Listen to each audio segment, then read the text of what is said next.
Hi crafters, it's Karen and welcome to my 5th scrapping off the rack process video. I'm working on a sweet photo of my husband Joe and I'm using the Tattered Time stack from DCWV. This is several years old. It's not new at all, but it's one of my all-time favorite paper stacks. Perfect for masculine photos. Look at that. That paper's just so pretty. I think vintage, and you might think it has a little edge of steampunk, but then it also has some sweet soft prints as well. So yeah, I really love this stack. This is a go-to stack whenever I'm doing some masculine layouts. So these are the background papers that I chose, and in the end you're going to see that I changed my mind, but I'm going to take you through the process of preparing this background page anyway. So I used my archival ink from Ranger to darken the edges of all my papers and the photo, and all these little 3 by 1 inch strips that I had cut out, because initially I thought that I wanted to create like a sort of like a brick background, you know, for the background of this layout. And here I'm using the matte stack that matches the paper stack to develop some layers for my photo. And you're going to see that the primary embellishment, I guess, of this layout is going to be the layering of this photo. And here I work really hard to make it look really random. But I'm using my different punches. I think they're all from Fiskars. I can't tell off the top of my head, but they're all old. That's that notebook punch that we all seem to really enjoy. The blue one there that I'm using, that leaves like a postage edge to it. And then I'm going to use one that leaves a circle edge to it. And yeah, so I'm going to use these layers for the background of my photo. And because the background paper that I'm using has that print, and because I plan on using those gear strips that I just cut out, I went with some solid cardstock to map my photo, just to ease up on all the different patterns, you know. And this is another scrap from the same collection, and I felt like I really loved the text, and I really loved the vintage, you know, look of this particular paper. So I thought this would be a great pattern to incorporate. So with this layout, the major focus is on the layering of my photo. See that circle edge punch? It's really quite cool. So I love the random look of, you know, edging my photo mat and even the paper with those punches. And this die here, that clock die, that's from it's a Tim Holtz Sizzix die, and I don't know the name of it off the top of my head, but it's old also. And I had cut that out of some black 110-pound cardstock, so it's very sturdy. I knew I wanted to incorporate it in my layers. And I'm going to use some foam tape for dimension, but I'm not ready to add that yet. And just for balance, I took this frame. It's called I forgot what it's called. It's another Tim Holtz Sizzix die. You can find it at Hobby Lobby. Ornate picture frame. Thank you. So glad I remembered that. Anyway, I had cut it out of the gold faux leather that you could also find at Hobby Lobby, and I felt like that frame balanced out the clock. And here I'm going to use these edge punches to randomly punch into the edge of my background paper. I just think it leaves a really cool random look to it.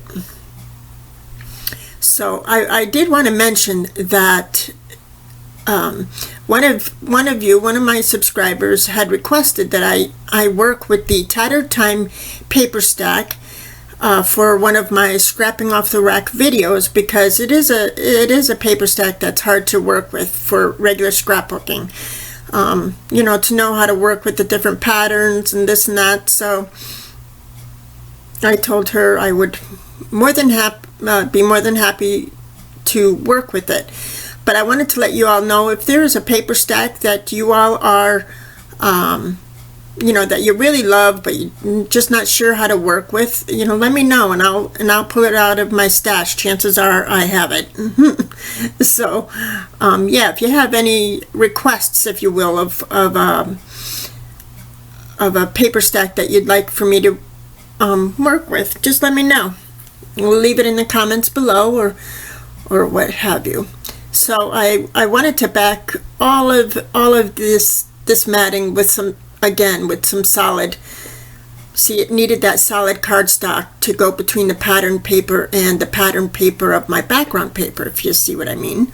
So it just needed that touch of solid cardstock back there to balance it, you know, and to stabilize it a little bit.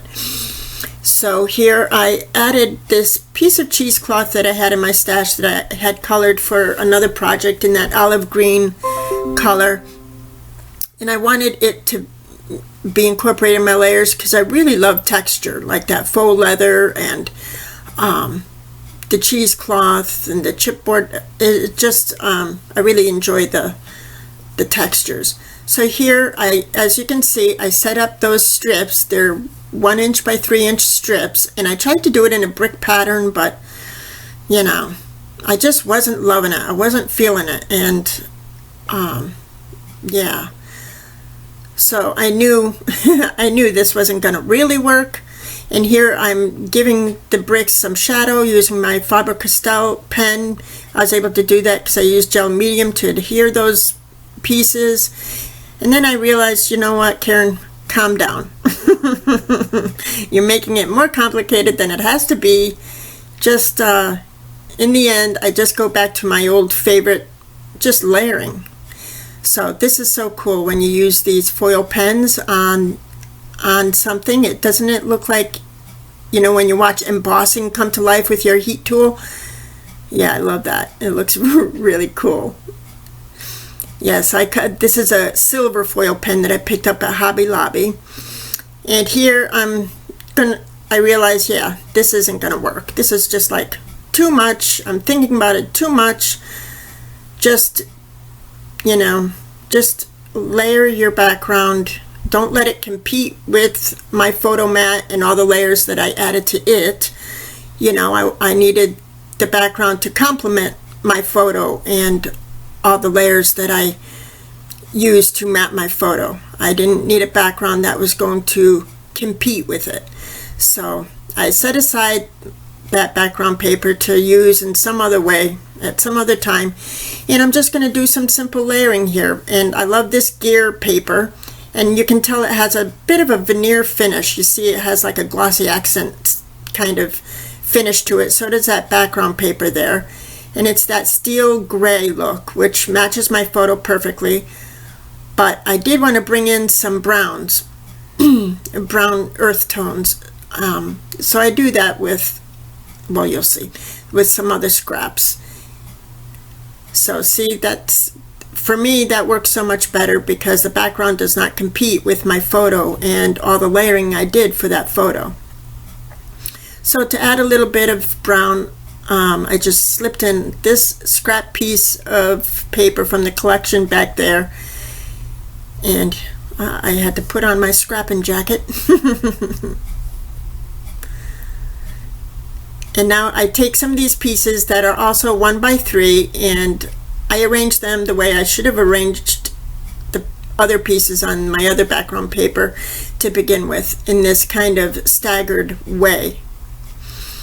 And I felt like that was enough to give an interesting background and to hold those silver gears. Those gears I cut out of the 110-pound cardstock, black cardstock from Recollections, and I colored those gears using my silver foil pen. And those gears are from the Tim Holtz.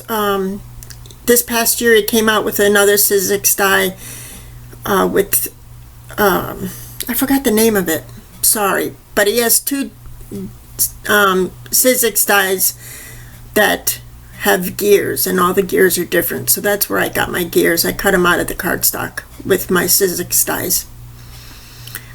So I think those pieces balance those gears or hold those gears a little bit so that they're not floating above in my layout. Now I'm going to use a piece of this faux leather, gold faux leather that I cut from a Tim Holtz die, just to balance out that frame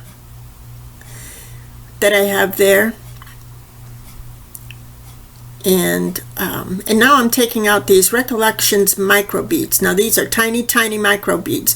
I wanted to incorporate some metal in my layout. I was going to take some of the Recollections metal gears, but I felt like that would be too much. Again, I would be competing with all the layering I did for my photo. So I'm using some of these micro beads. I'm adhering them with some gel medium on my paintbrush, just putting down some gel medium and dropping some of those beads. Some beads get stuck in my hand, so I pick them up with the paintbrush in my hand. It all works in the end though. Check out the photos at the end. It looks very cool. It came out very cool, and it's amazing how the gel medium just makes these beads stay, and the gel medium isn't shiny, it's matte gel medium, so you can't see it. So it just looks like these little metal beads just sitting on the paper. It's very cool, and it gives that right bit of metallic touch that I wanted without, you know, having to bring in some actual metal pieces. And now for my title, this says that I'm happiest when I'm with you, and it's just from the Tim Holtz, I think it's Chit Chat, and I'm just going to let that be the title. Even though it's small, it is prominent, so that's going to be my title. I didn't want anything to overwhelm the clock and those gears. So this is something else I pulled from my stash from Recollections. It's some bling, and remember, like 3 years ago, Recollections came out with this bling. Looked a lot like Prima, and it was like metallic pearls with a little bit of pewter looking bling with resin flowers. That's what this is.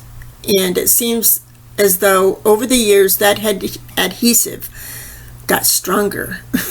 It was really hard to work with, which I was pleasantly surprised. I thought it wasn't going to work at all. I thought the adhesive would have, you know, just melted away, or it wouldn't be good, but it worked real well. It almost became cement. So I cut it apart, and I put some pieces randomly about the image just to bring in a little more light to the layout.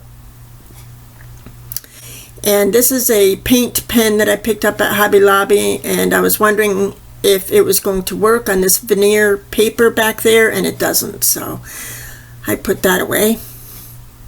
So I love the way this came out. So if you have any requests for a paper stack, let me know, and I will definitely work with it. Thank you so much for watching. I appreciate it, and I'll talk to you soon.